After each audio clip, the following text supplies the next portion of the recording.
Yeah. Well, there, it seems like you mentioned Web3. It seems like the emergence of the DAO as a organizing model ties into some of that portfolio stuff where it's like one could theoretically be employed, quote unquote, for, half a dozen DAOs at any given time. And I'm sure there's gonna be a ton of carnage as people figure out the right way and wrong way to do those things. But I would have to think, it seems like Web3 is a focus of yours, if not as an investor, certainly as something that you're interested in. How do you think about, I mean, you mentioned kind of the creator aspect of it. I would imagine obviously NFTs play a role in that, but like how do you think about Web3 as it ties into some of this stuff? And I guess I'd also be curious just how in the world do you stay on top of it without like, like I got to like, I think I got to like 12 Discord servers I was in and my brain exploded. I just can't, it is the definition of a fire hose. Like how do you stay on top of it?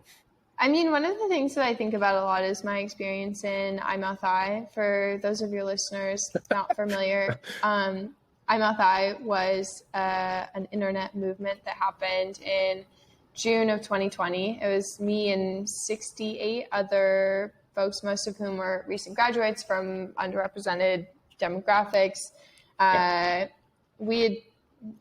Someone had started a group chat on Twitter, and they were just like, "Oh, put iMouthI like in your bio, in your header." Started doing this, and like Twitter's a networking tool, and so people like see it, and then they're like, "Oh, what's that? What's up?" Blah, blah, blah, blah. And then we were like in this crazy Discord, and it was just going for like 48 hours. Like it was crazy trying to make decisions on like what the brand stood for, what we were doing. We had this massive Figma board. We launched a merch store. There was folks working on this on like almost every continent. And I think that was my first understanding of like how communities could really build things together on the internet. And it's like, it's not perfect. It can be messy at times, but you can have like an outsized impact, even in a short amount of time. It was like 48 hours or something like that, and 69 people, and most of whom this was not a full-time job for. But we ended up raising over $200,000 for organizations supporting Black lives. That's something I was super, proud to be a part of. And I met a ton of folks through there who I ended up supporting as an investor later on, and have just like, and continuously rooting for. So that shaped a lot of my thinking around DAOs. Like, I think that there's still a lot of things to be sorted out, and I'm like keeping a close eye on Web3. And I really want to like look at like the on-ramp. So how can we get more people onto Web3? Yeah. How can we use that technology in an underlying way to solve a problem that's been plaguing folks, that is having specific challenges implemented in a Web 2 area, but the interface might not be as crypto native, because I still think there's a level of technical fluency that's not held by most folks. Like it's hard to be as technically fluent as it is to like keep up with crypto. And so I think a lot about like, if I'm new to the space, like what are the first tools that I'm using? How am I finding my information?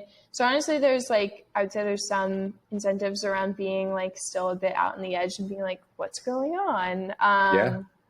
Because you can find out like what sticks out from that perspective. Yeah, getting your first tokens and going through KYC, and then getting a wallet, which is different, and that messes with people's brains, and then going cross chain and all that kind of stuff. Like it just, until there is a faction at least in crypto that I think believes that this could be very empowering it could unlock wealth for like a whole new generation of people who couldn't participate before. But to your point, in order for them to actually accomplish that, the learning curve has to become much gentler, I would think. Is that kind of what you mean by that?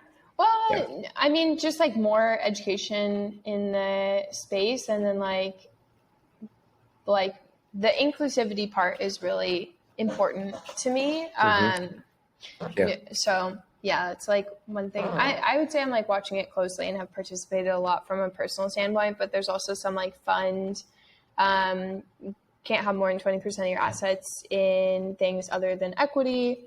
Also like the legal agreements are still a bit early in terms of like investing in DAOs. And so that's like something in parallel that we're thinking about. So when we've invested in Web3 companies in the past, we usually invest on like a safe with a warrant on top of it. That's like a warrant for future token purchases, which I think is interesting. But I think like a level of thought and discipline around the liquidity aspect of it is important to us when looking at opportunities in the space, because we are, responsible to our investors to make fiduciary decisions that align with what we said that we were going to do. And a lot of that revolves around like understanding what that looks like from a fund investment perspective. It does seem like if they can evolve or get more clarity on what is and isn't allowed in terms of investing in this space as a fund,